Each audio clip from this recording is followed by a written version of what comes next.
अब मैं बिना विलंब किए माननीय योगी जी के स्वागत के लिए जवाहर मैडम जी, मनोज जी भारद्वाज, जिलाध्यक्ष जी, उपेंद्र जी से आग्रह करूंगा कि आप सभा बनाकर स्वागत करें। हेमराज मीणा जी और सभी हमारे सम्मानीय विधायक, सभी विधायकों से भी आग्रह करूंगा कि आप गदा स्वरूप स्वागत का हनुमान जी की आप यहाँ के महाराजा सूरजमल जी का चित्र भी भेंट करेंगे। सभी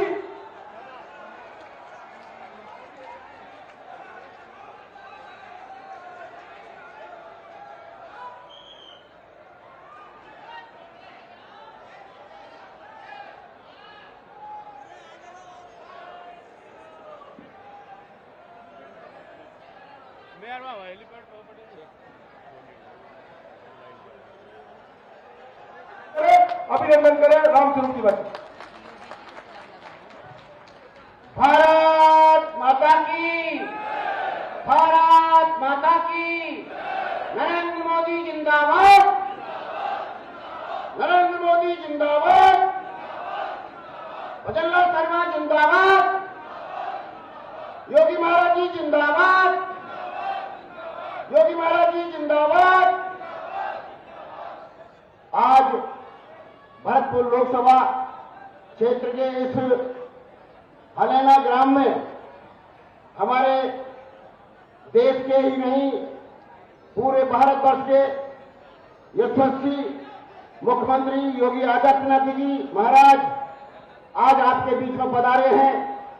आपके बीच में विजय ताई जी जो हमारी सहप्रभारी जी हैं, यहाँ के हमारे राज्य मंत्री जवाहर सिंह बेगम साहब, डॉक्टर शैलेश जी, नौक्षम जी, बहादुर कोहली जी, रंजीता कोहली जी, मंच पर विराजमान हमारे जिलाध्यक्ष मनोज भारद्वाज जी, हेमराज जी, मीना जी जो संभाग के प्रभारी हैं, सह प्रभारी, और हमारे भरतपुर संगठन के प्रभारी गोवर्धन सिंह जादौन, और मंच पर विराजमान संत सदोमणि हमारे त्रिलोकीनाथ जी महाराज बरखंडी वाले, और आज समस्त मंच मैं जनता जनार्दन से निवेदन करना चाहता हूं कि आपके आग्रह पर हमारे योगी महाराज जी आपके बीच में आए हैं, आपको आशीर्वाद देने आए हैं, और लोकसभा का उम्मीदवार होने के नाते मैं आपसे निवेदन करना चाहता हूं कि आप 19 तारीख को हमारे मोदी जी के नाम पर मोदी जी को तीसरी बार प्रधानमंत्री बना करके आपका एक एक मत हमारे मोदी जी को तीसरी बार प्रधानमंत्री बनाएंगे। और मैं ये निवेदन ही करना चाहता हूं हमारे राजस्थान के मुख्यमंत्री आदरणीय भागीरथ भजनलाल शर्मा जी ने जो यहाँ 25 सीट है, उस 25 सीटों की एक कमल की फूल माला बनाएंगे, उसमें एक कमल का फूल भरतपुर लोकसभा का लगेगा जो आपका लेगा, वो सबसे बड़ा कमल का फूल होना चाहिए। भरतपुर लोकसभा का सबसे बड़ा कमल का फूल आना चाहिए उस माला में, और उस माला को हमारे सब राजस्थान के नेतागण हमारे मुख्यमंत्री के साथ दिल्ली जाएंगे, उस माला को हमारे मोदी जी को पहना करके तीसरी बार प्रधानमंत्री बनाएंगे। इन्हीं शब्दों के साथ आपका बहुत बहुत धन्यवाद। जय हिंद, जय भारत, जय मां। बहुत बहुत धन्यवाद। स्वागत है भाई, स्वागत है, स्वागत है भाई, स्वागत है। अपने सम्माननीय आदरणीय योगी आदित्यनाथ जी का, उत्तर प्रदेश के मुख्यमंत्री जी का हार्दिक स्वागत करते हुए आमंत्रित करता हूं कि आप इस हमारे सभा को और इस क्षेत्र को संबोधित करें। माननीय मुख्यमंत्री, स्वागत है भाई, स्वागत है।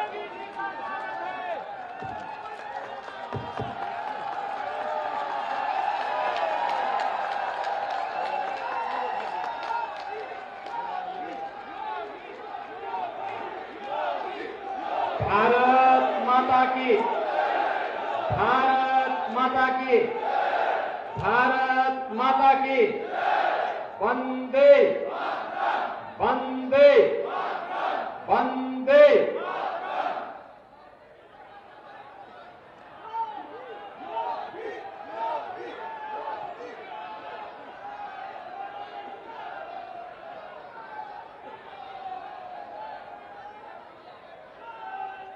दो 2024 के लोकसभा चुनाव के लिए आयोजित भरतपुर की आज की इस जनसभा में मंच पर उपस्थित भारतीय जनता पार्टी राजस्थान की प्रभारी सम्मान्य श्रीमती विजया रहाटकर जी, भारतीय जनता पार्टी के लोकप्रिय प्रत्याशी और पूर्व में 2004 से 2009 के बीच लोकप्रिय सांसद के रूप में संसद में हम एक साथ कार्य कर चुके हैं और आज फिर से लोकसभा की भरतपुर की प्रतिष्ठित सीट पर भारतीय जनता पार्टी नेतृत्व ने उन्हें पुनः प्रत्याशी बनाया है। ऐसे श्री राम स्वरूप कोहली जी, वर्तमान सांसद श्रीमती रंजिता कोहली जी, राजस्थान सरकार के लोकप्रिय गृह राज्य मंत्री श्री जवाहर सिंह बेदम जी, प्रदेश मंत्री भूपेंद्र सैनी जी, संभाग प्रभारी हेमराज मीणा जी, दीनदयाल कुमावत जी,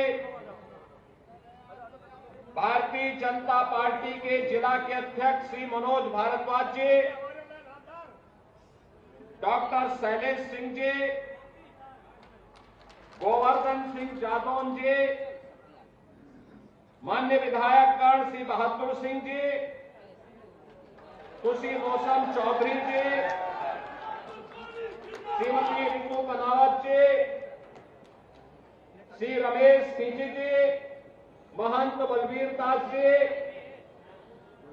सभी पूज्य संतजन और भरतपुर के लोकसभा क्षेत्र के बेर विधानसभा क्षेत्र में उपस्थित मेरे सभी उपस्थित बहनों और भाइयों, आप सबको राम राम सा।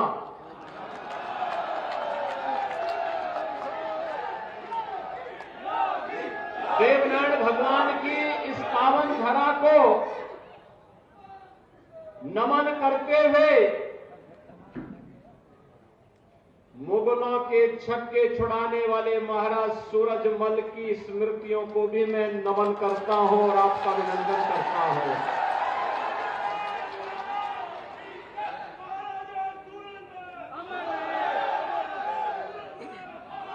हम लोग कितनी समृद्ध विरासत के उत्तराधिकारी हैं। महाराज सूरजमल ने औरंगजेब के छक्के छुड़ाते हुए उसके लाल किले में भूसा भरवाने का काम करवा दिया था। मुगल सेना उनके सामने नाक रगड़ने के लिए मजबूर हो गई थी। बहनों और भाइयों,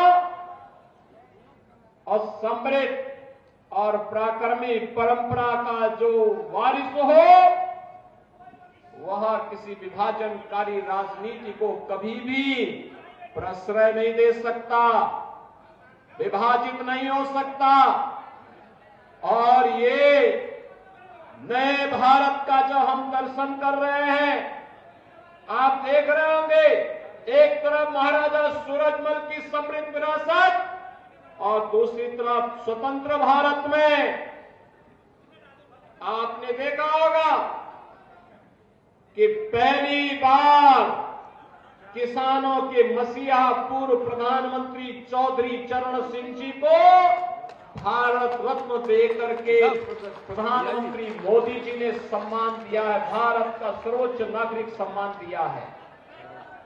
बहनों और भाइयों, ये जो सर्वोच्च नागरिक सम्मान है, चौधरी साहब के द्वारा किसानों के लिए, गरीबों के लिए अपने कार्यकाल के दौरान जो कार्य किया गया, उसके प्रति कृतज्ञता ज्ञापित करते हुए ये सभी कार्यक्रम आगे बढ़ाए गए हैं। हमारी पीढ़ी सौभाग्यशाली है कि हम सब नए भारत का दर्शन कर रहे हैं। प्रधानमंत्री मोदी जी के नेतृत्व में नया भारत आज किस कदर दुनिया की एक ताकत बन रहा है, ग्लोबल पावर के रूप में भारत की अपनी एक पहचान बन रही है, ये किसी से छुपा हुआ नहीं है। आपने 2 दिन पहले, 3 दिन पहले इंग्लैंड के एक प्रतिष्ठित समाचार पत्र की अगर उस रिपोर्ट को पढ़े होते, द गार्डियन एक प्रतिष्ठित समाचार पत्र है ब्रिटेन का, और उसमें उसने एक बात कही। उसने कहा पाकिस्तान के अंदर 20 दुर्दांत आतंकवादी मारे गए हैं, और उनका यह था कि हो सकता है ये भारत ने मारे हों, लेकिन किसी की हिम्मत नहीं जो कल तक उन आतंकवादियों को प्रश्रय देते थे, एयर स्ट्राइक के भय से अब वह कुछ भी भारत के खिलाफ बोलने की हिम्मत नहीं कर पा रहे हैं। ये नया भारत है। द गार्डियन की रिपोर्ट का और स्रोत का आधार क्या है हम नहीं जानते, लेकिन बहनों और भाइयों, ये नया भारत है, अपने नागरिकों को सुरक्षा देना भी जानता है, अपनी सीमाओं की सुरक्षा करना भी जानता है। और अगर कोई सीमा की सुरक्षा में सेंध लगाने का दुस्साहस करता है तो केवल राजस्थान में राम राम शाह ही नहीं करते, आतंकवादियों और अपराधियों का राम नाम सत्य भी करने का काम करने की चाहिए। बहनों और भाइयों, ये नया भारत है। मोदी जी के नेतृत्व में दुनिया के अंदर भारत का सम्मान बढ़ा है। आज भारत का नागरिक कोई भी जाता है, दुनिया के अंदर उसका सम्मान होता है। सीमाएं सुरक्षित हैं, नक्सलवाद, उग्रवाद और आतंकवाद समाप्त हुआ है। 1952 में कांग्रेस ने एक दंश दिया था देश को कश्मीर में धारा 370 के रूप में। यह आतंकवाद की जड़ थी। प्रधानमंत्री मोदी जी ने, गृह मंत्री अमित शाह जी ने आतंकवाद के इस दंश को सदैव के लिए उखाड़ करके समाप्त कर दिया। कश्मीर में धारा 370 समाप्त, पत्थरबाजी समाप्त। अब भारत की सीमाओं के अंदर कोई आतंकवाद को प्रश्रय नहीं दे पाएगा, नक्सलवाद को प्रश्रय नहीं दे पाएगा। नहीं तो कांग्रेस के लोग बेदम रहते थे, कुछ भी नहीं कर पाते थे, घुटने टेकते थे। एक तरफ द गार्डियन की रिपोर्ट जो कहती है कि चुन चुन करके आतंकवादी मारे जा रहे हैं पाकिस्तान के अंदर, दुनिया इस आतंकवाद को बोझ मान रही है। और एक कांग्रेस थी, अपनी सरकार के समय बिरयानी खिलाती थी ना आतंकवादियों को। आप मुझे बताओ कि आतंकवादी मारे जाने चाहिए कि नहीं मारे जाने चाहिए? ये समाज के बोझ हैं, सबकी सुरक्षा के लिए खतरा है। और कांग्रेस गरीबों को भूखों मारती थी और आतंकवादियों को बिरयानी खिलाती थी। ये इनके हाल थे। और मोदी जी तो 80 करोड़ गरीबों को फ्री में राशन दे रहे हैं, पिछले 4 साल से दे रहे हैं और अगले 5 साल तक लगातार देंगे। बहनों और भाइयों, आज जो एक कार्य हो रहा है, चाहे वह सुरक्षा का हो और चाहे वह बड़े बड़े विकास के कार्य, highway, railway, metro, IIT, IIM, AIIMS, जहां हर घर नल की योजना, हर खेत को पानी के लिए प्रधानमंत्री कृषि सिंचाई की योजना।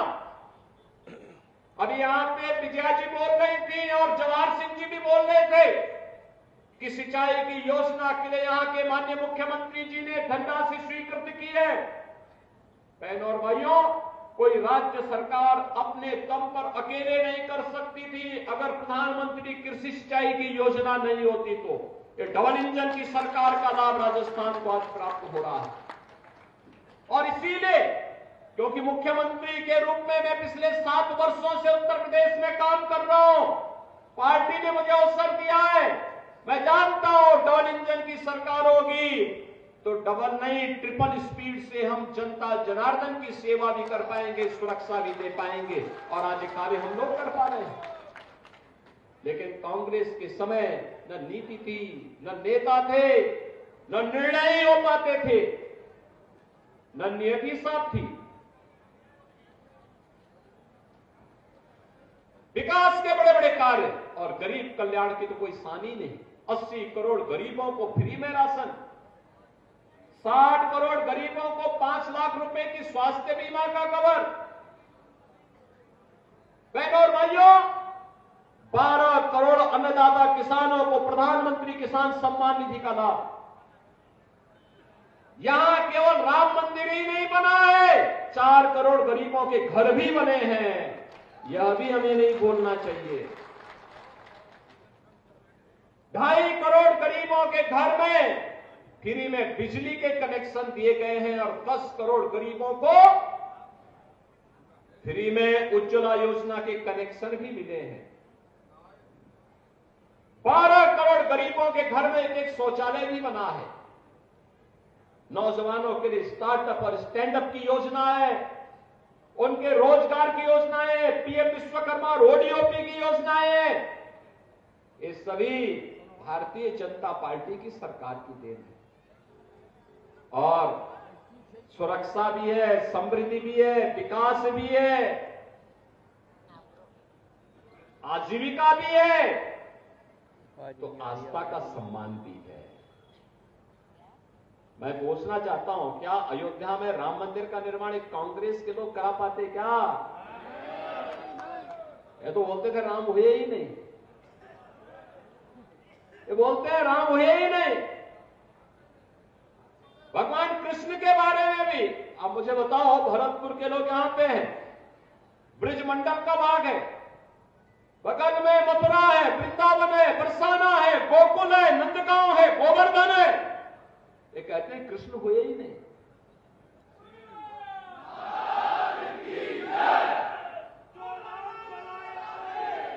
इतना बड़ा अपमान एक कांग्रेस के लोग हमारे इतिहास और हमारी विरासत पर ही प्रश्न खड़ा करने का प्रयास करते हैं। लेकिन भाइयों बहनों और भाइयों, आज आप देखते होंगे अब यूपी में कर्फ्यू नहीं लगता, नहीं लगता, वहां कर्फ्यू नहीं लगता, दंगा तो है ही नहीं, कर्फ्यू भी नहीं लगता। हां, कावड़ यात्रा धूम धड़ाके से निकलती है वहां पे, और धूम धड़ाके के साथ कोई रोक टोक नहीं। और इसलिए बहनों भाइयों, ये जो कार्य हो रहे हैं अयोध्या में राम मंदिर का कार्य, तो 500 पीढ़ियां चली गई। हमारी पीढ़ी कितनी सौभाग्यशाली है कि आज मोदी जी के नेतृत्व में, उनके सानिध्य में एक नए भारत का दर्शन करता रहे। जो काम हुए हैं, याद रखना, मोदी जी हमारे नेता हैं, मोदी जी को श्रेय मिलना चाहिए, लेकिन उससे ज्यादा श्रेय आपको मिलता है, क्योंकि आपके एक वोट ने इस देश की तस्वीर और तकदीर को बदला है। आपने अगर अपने वोट का सही इस्तेमाल नहीं किया होता और वही सड़ी गली व्यवस्था को ले चलने वाली कांग्रेस को ही समर्थन किया होता, तो क्या होता? कुछ भी नहीं होता। न सुरक्षा मिलती, न विकास होता, न गरीब कल्याण होता, न अयोध्या में राम मंदिर ही बन पाता। नहीं बनने ही नहीं देते कांग्रेस के लोग, चाहते ही नहीं कि समस्या का समाधान हो। कांग्रेस अपने आप में समस्या है, अपने आप में समस्या है।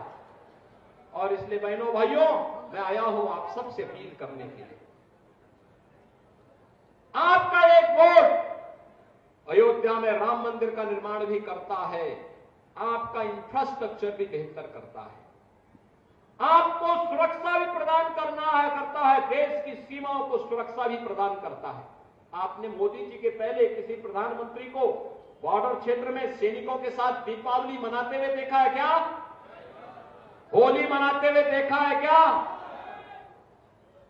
कोरोना में जब हर व्यक्ति अपने आप को बचाने का प्रयास कर रहा था, एक कांग्रेस के लोग, अन्य दलों के लोग गायब थे, तब मोदी जी एक एक राज्य में जाकर के लोगों के हित के लिए काम कर रहे थे, अपनी परवाह के बगैर। दुनिया के अंदर 2 वैक्सीन देने वाला भारत है और दुनिया के सबसे बेहतरीन वैक्सीन भारत ने दिए हैं मोदी जी के नेतृत्व में। अगर ये मोदी जी के द्वारा वैक्सीन उस समय नहीं दी गई होती तो बहनों और भाइयों, क्या 140 करोड़ के भारत को हम बचा पाते? कोरोना जैसी महामारी से बचा पाता भारत को कोई? तो यह चुनाव हमारे लिए मोदी जी के प्रति कृतज्ञता ज्ञापित करने का भी एक अवसर है और इसीलिए हम लोग आए हैं आज भरतपुर में। मुगल सेनाओं को महाराजा सूरजमल ने भूसा भरने का काम किया था उनके किले में, कहा था तुम यही खाओ। अब भारत को रौंदने का सपना देख रहे थे वे लोग, उनकी औकात महाराजा सूरजमल ने खाई थी। और ये चुनाव है, देश के साथ गद्दारी करने वाले, देश की सुरक्षा के हितों के साथ खिलवाड़ करने वाले, गरीबों के हितों में डकैती डालने वाले, भारत की आस्था के साथ खिलवाड़ करने वाले इन कांग्रेसियों को भी अब उनका सही जगह दिखाने की आवश्यकता है। और इसीलिए भारतीय जनता पार्टी आई है आपके पास फिर से लोकसभा चुनाव के लिए। मोदी जी ने कह दिया है, मोदी जी ने कह दिया है, एक संकल्पना दे दी है विकसित भारत की। विकसित भारत के लिए विकसित राजस्थान भी चाहिए, विकसित राजस्थान के लिए विकसित भरतपुर भी चाहिए और विकसित भरतपुर के लिए यहां पे भारतीय जनता पार्टी ने राम स्वरूप कोहली को यहां पे प्रत्याशी बना के भेजा है। इनको संसद में भी जाना आवश्यक है। सहमत है ना? सभी लोग सहमत हैं? सभी लोग सहमत हैं? कमल का निशान खिलेगा ना? देखो, स्थानीय किसी भी राग द्वेष से ऊपर उठ करके देश के बारे में हमें सोचना चाहिए। मोदी जी देश के बारे में सोचते हैं। मोदी जी कहते हैं 140 करोड़ का भारत ही मेरा परिवार है और मैं 140 करोड़ लोगों के लिए काम करूंगा। किसी व्यक्ति, किसी जाति, किसी मत और मजहब के लिए नहीं, देश के लिए काम करूंगा। देश का हित होगा तो सबका हित हो जाएगा। और यह सोच जब मोदी जी की है तो हम भी देश के बारे में सोचें। और इसलिए किसी भी प्रकार के स्थानीय किसी समस्या पर चर्चा के बगैर केवल ये कि मोदी जी के जैसा नेता भारत के पास है, मोदी जी जैसा नेतृत्व भारत के पास है, कोई इफ बट नहीं, केवल एक ही जो देश की आवाज है। और देश की आवाज क्या है कि फिर एक बार भरतपुर की आवाज इतनी जोर से आए कि दिल्ली तक चली जाए। फिर एक बार अब की बार तो 400 पार के लिए यहां पर राम स्वरूप कोहली जी को विजयी बनाना होगा। सहमत है ना? सभी लोग सहमत है ना? आपका आशीर्वाद विधानसभा चुनाव में मिला था, इसके लिए भी मैं आपका आभार व्यक्त करता हूं। आपने यहां पे भरतलाल जी को मुख्यमंत्री बनाने के लिए मोदी जी के आह्वान पर अपना समर्थन दिया था, इसके लिए भी आपका मैं अभिनंदन करता हूं। और बहनों और भाइयों, मैं वही अपील आपसे करता हूं कि राम स्वरूप जी आपके हितों के लिए कार्य करेंगे, यहां के विकास के लिए अपना प्राणपण से जुट करके राजस्थान को उसकी पहचान दिलाने का काम करेंगे। और इसके लिए आवश्यक है कि जो 25 मनकों की माला राजस्थान की ओर से जाना है, भरतपुर का भी उसमें योगदान होना चाहिए। सहमत है ना? तो इसी अपील के साथ मैं आज के इस अवसर पर आप सबको अगले यानी एक दिन के बाद नवरात्रि शुरू होने जा रही है, वासंती नवरात्रि, और फिर 17 को रामनवमी है, भगवान राम का जन्मोत्सव अयोध्या में भव्य आयोजन होगा। आपको मैं जगत जननी मां भगवती दुर्गा के इस वासंती नवरात्रि की भी और रामनवमी की हृदय से बधाई देता हूं। आप सबसे अपील करता हूं कि भारतीय जनता पार्टी की कमल को खिलाने के लिए आप सभी लोग प्राणपण से जुटेंगे, इस विश्वास के साथ आप सबके प्रति मेरी शुभकामनाएं। धन्यवाद। जय हिंद, जय जय श्री राम, जय जय श्री राम। मैं विधानसभा के सेक्रेटरी मंडलों से आग्रह करूंगा कि वो स्मृति चिन्ह देकर बैठ करके सम्मान